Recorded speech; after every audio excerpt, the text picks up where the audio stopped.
On a beaucoup de plaisir avec notre invité. C'est un homme qu'on connaît, un homme de communication, un homme avec qui on discute depuis déjà plusieurs années, sans vouloir vieillir personne, ni moi-même, ni vous, Madame Truchon. Jamais, Je n'étais pas là. jamais. Vous Je n'étiez n'étais pas, pas là. vous n'étiez pas encore là. Bref, on est accompagné aujourd'hui de Sylvain Tremblay, qui est maire de la municipalité de Saint-Siméon, mais surtout aujourd'hui pour son rôle de coordonnateur pour l'Association des plus beaux villages du Québec. Sylvain Tremblay, bienvenue au 205. Bonjour à tous. Bonjour à tous et à toutes. Toujours. Patrice, il ajoute toujours rien inclus. Ouais, ouais, mais je vais souvent changer le féminin à l'avant. Bonjour à toutes et à tous. J'aime ça. Tenez, tu sais? Inclusion. Ouais. Les Pour, gens pour diraient que c'est certains. mal vu, parce que c'est comme ouvrir une porte à une femme aujourd'hui. Semble-t-il que c'est dénigrant. Fait que peut-être que c'est dénigrant de m'amuser à mettre le féminin en premier, je sais pas. On rentre dans des gros sujets, rentre là, dans des Patrice. Question philosophique. Sylvain Tremblay, on a entendu parler cette semaine de l'Association des plus beaux villages du Québec parce que Cratère et Marée, dans Charlevoix, ont présenté deux beaux projets, un du côté de Saint-Joseph-de-la-Rive et un du côté de Saint-Irénée. Et j'imagine que vu que vous êtes le coordonnateur et même le porte-étendard de cette association-là, c'est vers vous qu'ils se sont tournés pour présenter les projets? Effectivement, d'abord, on a le plaisir d'avoir dans la région de Charlevoix et dans le comté aussi beaucoup de villages qui font partie de l'association. Il y en a 40. Une association qui existe depuis 25 ans et dont, justement, on fait référence à Jules Savoie, Mhm. dont son décès subi en 2023, a donné lieu à un changement de garde. Donc, c'est pour ça que moi, j'y étais depuis au moins 10 ans au conseil d'administration. J'ai toujours cru à cette association-là parce que c'est un label de qualité, de notoriété. Et on a voulu souligner, dans le fond, son travail depuis 25 ans. Donc, on a créé les prix Jules Savoie. Mhm. Et on a eu d'ailleurs deux candidatures, deux nominations du côté de les éboulements Saint-Joseph-de-la-Rive et de Saint-Irénée. Deux beaux projets qui sont très intéressants. Donc, on veut souligner, dans le fond, le fait que les membres donc les villages membres font des beaux projets et que lors de la prochaine Assemblée générale annuelle, qui aura lieu probablement en juin, parce que nous, on va se trouver en mai, je vais faire un tour en Europe. Si la guerre n'est pas pognée, On se je croise les suis doigts. optimiste quand même. Mais donc, on va se retrouver parce que l'idée, c'est de faire partie du conseil d'administration de l'Association des plus beaux villages de la Terre. Donc, chacun des membres, des 40 membres, vont faire partie de ce qu'il y a de plus beau au niveau de tous les villages à travers le monde.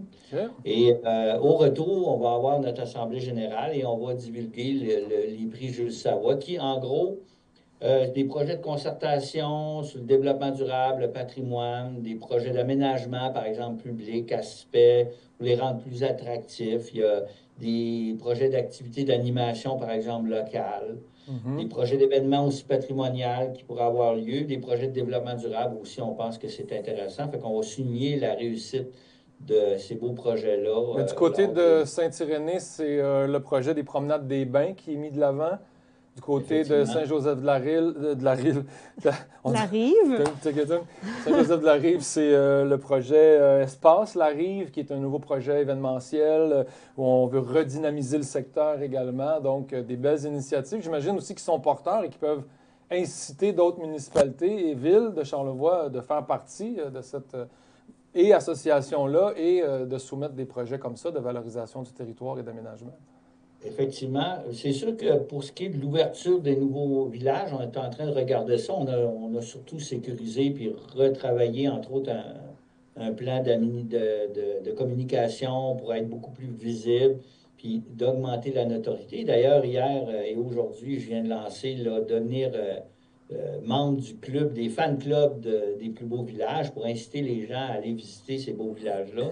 D'autant plus que je pense qu'on va cet été probablement aller moins aux États-Unis, On puis de espère. rester beaucoup plus chez nous et Mhm. de faire l'achat local chez nous. Mhm. Puis je dis souvent, même si il y a une municipalité qui n'est pas membre, parce qu'il faut quand même mettre des critères. C'est pas n'importe qui devient membre. C'est pas juste un membership. Il faut passer à travers une évaluation de critères, souvent qui est une harmonisation, entre autres, du patrimoine bâti des paysages. Mais pour se rendre dans un des plus beaux villages, il faut passer à travers d'autres plus beaux villages. Fait L'intérêt, c'est de faire connaître notre patrimoine du côté du Québec. Ben, vous me rappelez le grand bonheur de se rendre à Natashquan. C'est là où j'ai découvert des petits villages de la Côte-Nord qui sont des petits trésors, des petites perles.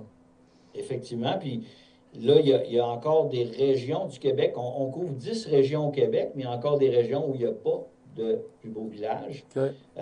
Certes, ça va être à développer. Parce que c'est des régions lettres ou bien c'est vraiment juste parce qu'il n'y a personne qui s'est inscrit? Non, pas en tout. On n'a pas de région lettre d'ailleurs au Québec. Le Québec est incroyable. Non. Mais je dirais c'est sûr qu'au début, le patrimoine bâti était un des éléments les plus importants pour le développer. Et souvent, le patrimoine bâti, il est au long du Saint-Laurent parce que notre histoire avec le Canada français et le bâtiment français, puis après le bâtiment québécois, et de toute façon, je dirais, l'habitation du territoire s'est faite le long du Saint-Laurent. Mais il y a d'autres choses qui sont à découvrir, qui sont magnifiques. Entre autres, la Côte-Nord, on a juste Tadoussac, qui fait partie de l'Association des plus beaux villages. Et pourtant. Saint-Nord du côté de la 172. Saint-Jean du côté de la 170. Mais le long, l'île, par exemple, d'Orléans, ils sont à peu près tous membres de l'association. Mais est-ce que c'est un patrimoine à découvrir? Donc, on aimerait que plus de villes et de municipalités fassent partie de l'association. J'ai deux questions. Comment on fait pour séduire les municipalités et les encourager à participer, à connaître? Peut-être qu'il y en a qui sont moins au courant de l'association, mais je dis ça. Comment on fait pour séduire les villes et municipalités du Québec pour les inciter à présenter des projets et des secteurs de leur territoire? Et après, à quoi ça sert d'être dans l'assaut et de quelle façon ça rayonne et qu'est-ce que ça peut apporter aux municipalités et aux villes? Bien, d'abord, pour devenir membre, il faut présenter un projet en disant, par exemple, Saint-Jean-Port-Joli. Des fois, j'entends que c'est un des plus beaux. Bien, il faut qu'il fasse une demande à l'association. Puis là, on a des critères avec des professionnels qui évaluent justement si la municipalité peut cadrer dans l'association. Donc, il y a une façon de procéder. C'est pour ça que moi, dans le monde municipal, on en connaît d'autres. Il y a les villages relais, c'est la même chose, mais c'est un autre. C'est d'autres objectifs à atteindre, dont la sécurité routière. Il y a, par exemple, les Fleurons du Québec qui, eux, veulent que, dans le fond, l'organisation citoyenne embellisse, par exemple, à travers par exemple, les fleurs, l'aménagement urbain, d'avoir un plus beau village. Dans le cas de l'association, c'est vraiment des critères de patrimoine bâti, de paysage, comme je vous disais, qui font en sorte qu'on peut rentrer dans l'association. Et pour ce qui est de savoir à quoi ça sert, des fois on me disait ça quand j'étais président de la Chambre de commerce, à quoi ça sert d'être membre? En fait, d'abord, créer un réseau, c'est déjà un élément important, que ce soit dans la vie personnelle, professionnelle, ou par exemple au niveau des villages. Créer un réseau, c'est toujours intéressant parce qu'on s'échange les bons coups, les mauvais coups, puis on est capable d'améliorer, dans le fond, la situation. Mais c'est surtout parce que c'est un label de beauté. C'est un label de notoriété. L'association, par exemple, des plus beaux villages de France existe depuis plus que 25 ans. Ils sont plus de 300. L'Italie fait partie aussi de l'association des plus beaux villages de la Terre. Le Japon, la Wallonie. Et c'est des éléments qui font rayonner. Donc, quand on rentre dans l'association des plus beaux villages de la Terre, ça veut dire qu'on rayonne à travers le monde. C'est un petit peu comme le programme de l'UNESCO sur le patrimoine de l'UNESCO. Vous avez les pyramides d'Égypte, mais vous avez maintenant l'île d'Anticosti. Donc, vous êtes dans la bibliothèque de ce qu'il y a de plus beau. Donc, quand vous faites partie de l'association des plus beaux villages, comme par exemple pour Port-au-Percy, ben, vous pouvez vous dire et vous vanter que vous êtes dans ce qu'il y a de plus beau à travers le monde au niveau du patrimoine des plus beaux villages de la Terre. Donc, c'est une notoriété qui fait en sorte que les gens vont vous choisir d'aller vous visiter plutôt qu'un autre. Et ça crée des éléments, non seulement de fierté auprès des citoyens, parce que je sais que les gens sont très fiers de leur village quand ils peuvent s'en vanter, de dire hey, « moi, je fais partie de l'Association des plus beaux villages du Québec et de la Terre. Mais ça fait aussi que les touristes, les visiteurs vont choisir, par exemple, Deschambault-Grondines, plutôt, par exemple, que d'aller à Saint-Raymond. Tout à fait. On s'intègre dans un mouvement de tourisme international. On renforce aussi notre visibilité et notre diffusion au niveau du tourisme, je pense que, évidemment, vous l'avez mentionné, là, la force du réseau. Puis c'est simple d'être membre de l'association aussi. Il n'y a rien de complexe dans toute cette approche-là. Et vous avez roulé des yeux, mais Dans le sens que qui ne peut pas, ça veut pas dire que tout le monde peut devenir beau. C'est comme moi, je suis pas vraiment très beau, je me sens pas vraiment Ah, Monsieur Tremblay, nous, on vous trouve très charmant et vous avez cette ouais, beauté. peut-être. Moi, Mais vous avez dit charmant, pas beau. ça veut pas dire que je suis pas bon, mais ça Ouais, veut ouais. dire que je suis peut-être pas nécessairement ce qu'il y a de plus beau là, Critère. dans l'homme qu'on connaît. Mais ce que je veux dire par là, c'est pas n'importe quelle municipalité qui peut devenir dans les plus beaux villages, parce qu'il y a des critères à passer, effectivement, puis OK. il y a une adhésion. Mais quand on a un proche de chez vous, je pense par exemple aux Éboulements, Saint-Joseph, Mhm. ça fait rayonner la région. Ça fait Tout à fait. rayonner, par exemple, le Bas-Saguenay, l'Anse-Saint-Jean fait rayonner le Bas-Saguenay. Tout à fait. Puis je trouve que le petit Saguenay, c'est très beau, mais l'Anse-Saint-Jean fait partie de la notoriété des plus beaux villages du Québec. Donc, de toute façon, je suis convaincu qu'on a, pour le voyager là, depuis des années, le Québec est de toute façon très beau. Mais si Ouais. vous voulez voir la crème de la crème, allez sur le site lesplusbeauxvillages.ca. Mhm. Vous allez découvrir la crème de ce qu'il y a à Québec et Oui, puis au on Québec. voit en ondes, pendant que vous nous le mentionnez, là, comment obtenir le label et comment faire une demande d'adhésion. Tous les critères sont là. Il y a une grille d'évaluation, il y a des statuts règlements qu'on peut retrouver sur le site Internet. Parce que vous savez, nous sommes en direct partout sur la toile. Donc, les gens municipaux de ce Québec peuvent nous voir et décider dès maintenant de se poser la question, sommes-nous beaux? Et si oui, pourquoi nous le sommes? Ce qui est quand même des questions existentielles de base avec lesquelles on doit travailler chaque jour. Voilà. J'imagine que c'est parce que vous êtes maire, vous avez des fonctions importantes ici dans Charlevoix. C'est une tâche quand même qui n'est pas simple de partir avec ce sac à dos-là et défendre l'association et la vendre et la conserver, la poursuivre dans sa viabilité. Comment vous entrevoyez les années qui viennent pour l'association? Est-ce qu'il y a des stratégies à développer ou est-ce que vous êtes en train de travailler sur des plans d'action? On a l'année passée déposé au Conseil un plan de communication qui veut que, dans le fond, on augmente la notoriété et la visibilité justement des membres. Donc, je travaille là-dessus. Puis je dois dire que pour moi, c'est une sorte de continuité parce que je pense que tout le monde sait que je ne me représenterai pas en novembre. C'est dit, ça, Euh, M. Tremblay? oui, je l'ai dit Ah, à quelques reprises. que...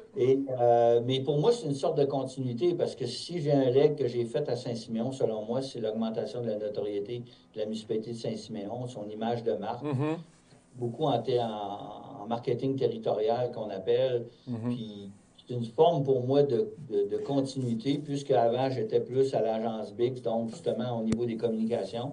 On travaille très, très fort en ce moment sur les médias sociaux. On Mhm. vient d'augmenter notre présence là-dessus. Création aussi là, d'outils de communication. Fait que pour moi, ça va être je dirais, c'est un beau défi d'augmenter cette notoriété-là. Puis en même temps, c'est très agréable d'aller visiter Kakuna, d'aller visiter l'Îlet-sur-Mer, d'aller visiter Saint-Michel-de-Bellechasse. Je découvre à tous les jours des belles choses chez nous.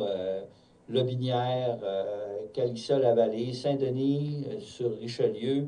Tous des magnifiques coins où je pense qu'on va avoir du plaisir cet été. J'ai bien l'intention d'aller découvrir des festivals, d'aller découvrir les gens. Ben, on peut prévoir que suite à votre sortie municipale, vous allez vous promener avec votre backpacking et vous allez partir à la conquête de la recherche de la beauté dans notre belle province. Ah, Mais j'ai le goût de vous demander, M. Tremblay, parce que là, vous affirmez vraiment que vous n'allez pas vous représenter.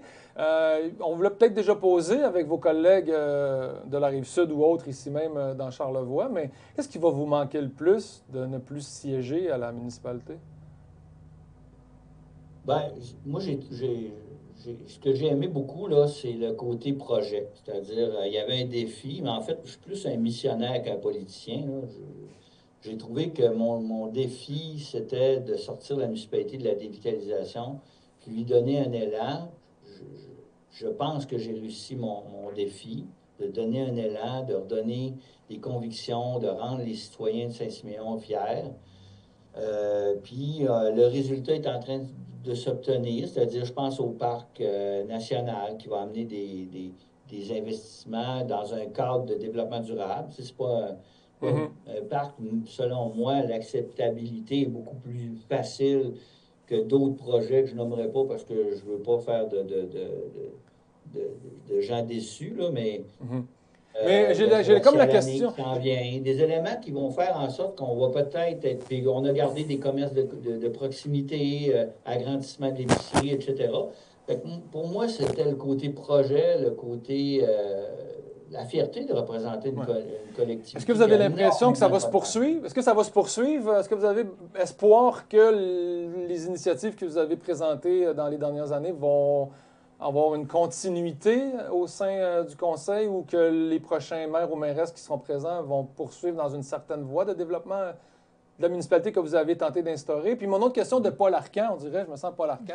Mais c'est parce que là, je rallonge beaucoup, je le sais, mais tout le monde me Non, crie. ben, Non, mais ma question Paul Arcand, c'est pourquoi on décide de ne plus se présenter? OK. Ben, en fait, il y a deux volets. Le premier, c'est que je me suis organisé aux dernières élections, ce qui est très rare. Je n'ai pas vu ça, moi, je pense, dans Charlevoix, de me présenter en équipe.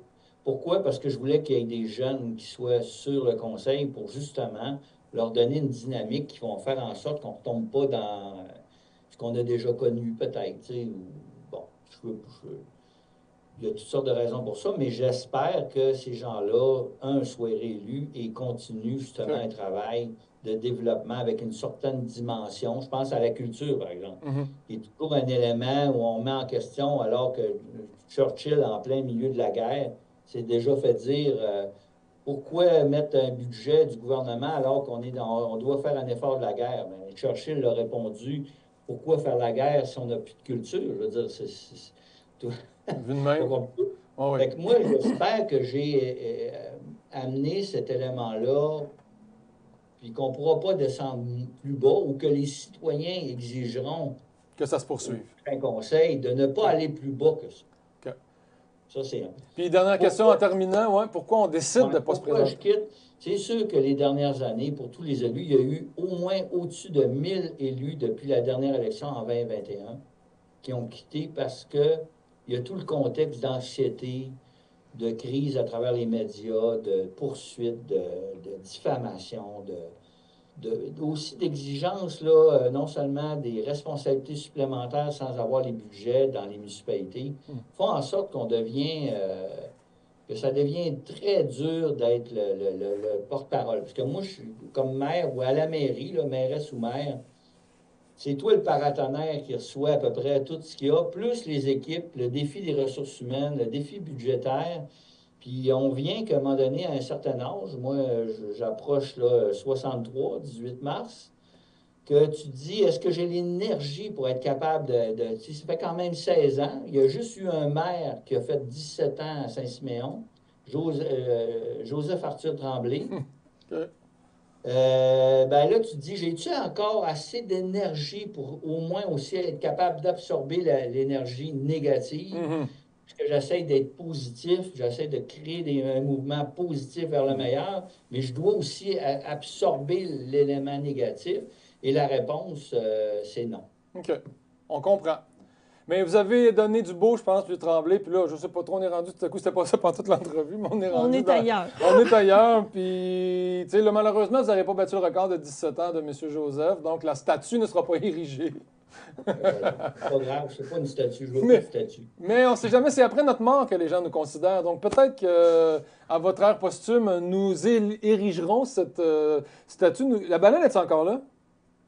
Non, c'est la première chose que j'ai enlevée. Vous saviez qu'on était, je pense, 11e plus lettre, statue ou ornement et statue au Québec. Alors, quand je suis arrivé, une des premières choses, j'ai dit, vous On a- partez avec les travaux publics, vous allez m'enlever cette baleine-là qui ressemblait à des choses que je ne peux pas nommer dans les médias publics. Bon, donc peut-être qu'un jour, vous aurez enlevé cette baleine pour peut-être laisser place à cette trône qui sera le vôtre, M. Tremblay. Sylvain, désolé, on continuerait encore parce qu'il y avait vraiment des belles choses à dire, surtout par rapport à laisser un poste aussi important que le vôtre. Mais on aura peut-être l'occasion de s'en reparler un peu plus tard ou à l'automne, juste avant de quitter officiellement. Merci beaucoup de votre présence au 205. Avec plaisir. Bonne journée. À très bientôt. Désolé, on a fait nos Jean-Marc Parent, on a défoncé l'heure. On est Flash tes lumières. Flash tes lumières. Oh, regarde. Vous avez connu ça quand même, Mme Truchot. Vous étiez si jeune pourtant à l'époque. Oui, c'est ça. Vous aimiez ça, l'idée de flasher les C'est ça. lumières. C'est très infantile. C'est un jeu que vous aimiez. Donc, on passe au 205. Annie Simard en deuxième heure d'entrevue de la Chambre de commerce. Et d'ici là, il y a bien plein d'autres beaux sujets palpitants, incroyablement intéressants pour vous. Restez là.